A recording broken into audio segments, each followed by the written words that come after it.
Hello, good evening. Welcome to ARS News Channel.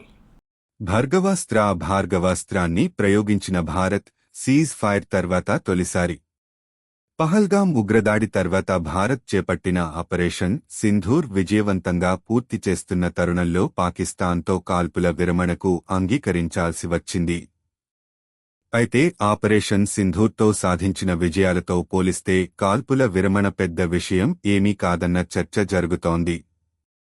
ఇలాంటి సమయంలో భారత్ ఇవాళ మరో క్షిపణి ప్రయోగం విజయవంతంగా పూర్తి చేసింది.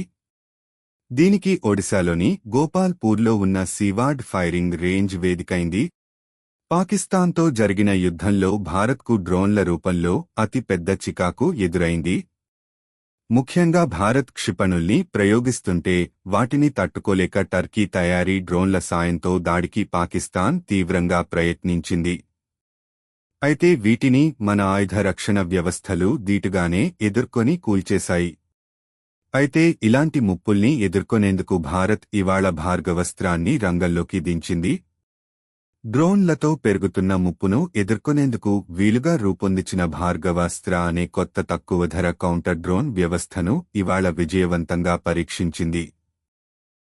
ఈ వ్యవస్థ యొక్క మైక్రో రాకెట్లను ఒడిశాలోని గోపాల్పూర్లోని సీవార్డ్ ఫైరింగ్ రేంజ్లో విజయవంతంగా పరీక్షించారు. ఈ ప్రయోగం విజయవంతమైందని ప్రభుత్వం ప్రకటించింది. హార్డ్ కిల్ మోడ్లో రూపొందించబడిన భార్గవాస్త్రకు 2.5 కిలోమీటర్లు దూరంలో ఉన్న చిన్న ఇన్కమింగ్ డ్రోన్లను గుర్తించి కూల్చే సామర్థ్యం ఉంది. Solar defence and aerospace limited అభివృద్ధి చేసిన ఈ రాకెట్ కోసం 3 పరీక్షలు ఆర్మీ ఎయిర్ డిఫెన్స్ సీనియర్ అధికారుల సమక్షంలో జరిగాయని రక్షణ వర్గాలు తెలిపాయి. 2 ప్రయోగాలు ఒక్కొక్కటిగా ఒక రాకెట్ను ప్రయోగించడం ద్వారా జరిగాయి.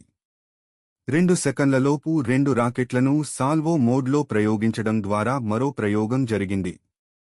ఎత్తైన ప్రాంతాలు సహా విభిన్న భూభాగాలలో సమర్థంగా మోహరించడానికి రూపొందించబడిన ఈ వ్యవస్థ భారతదేశ సాయుధ దళాల ప్రత్యేక కార్యాచరణకు ఉపయోగపడుతుందని భావిస్తున్నారు.